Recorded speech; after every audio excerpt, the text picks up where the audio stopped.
API, Asosiasi Pendeta Indonesia, dideklarasikan tanggal 31 Oktober tahun 2002 di Gedung Krida Bakti Sekretariat Negara di Jakarta.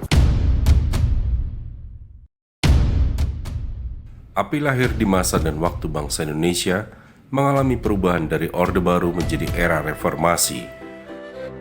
Melihat situasi politik yang bergejolak dan aksi kelompok radikal yang menekan keberadaan umat Kristen, membuat tokoh Kristen terpanggil untuk turun tangan menghadapi persoalan ini.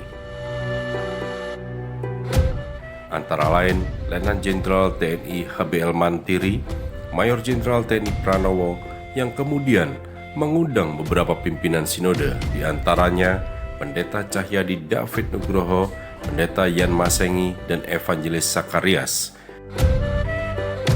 Dalam pertemuan ini, tercetus organisasi bernama API, Asosiasi Pendeta Indonesia. Pada dasarnya, keberadaan API adalah perhimpunan para pendeta dan hamba Tuhan dari berbagai denominasi.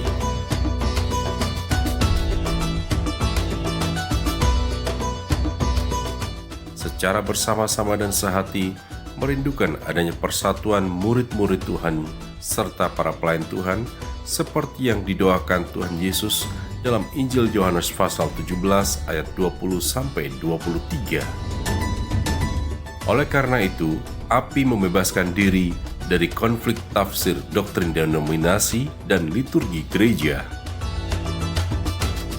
API juga mengemban misi sejarah dan berkarya nyata bagi tegaknya Negara Kesatuan Republik Indonesia.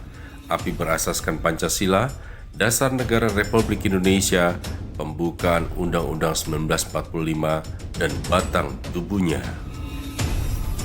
Visi dan misi API jadi wadah para pendeta Kristen Indonesia dalam membangun tubuh Kristus, menyampaikan suara kenabian sebagai berkat bagi bangsa dan negara Indonesia.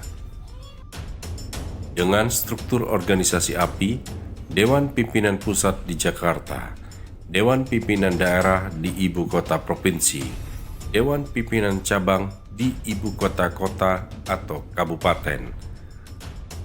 Setelah berdiri, API dipimpin oleh Pendeta Dr. Cahyadi David Nugroho sebagai Ketua API pada periode tahun 2002 hingga 2016.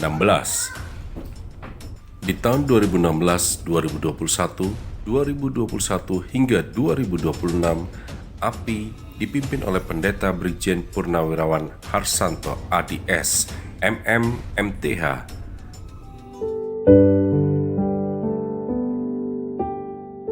Seperti yang diamanatkan dalam Alkitab, organisasi API berdiri untuk menjadi terang dan berkat bagi bangsa Indonesia dan dunia.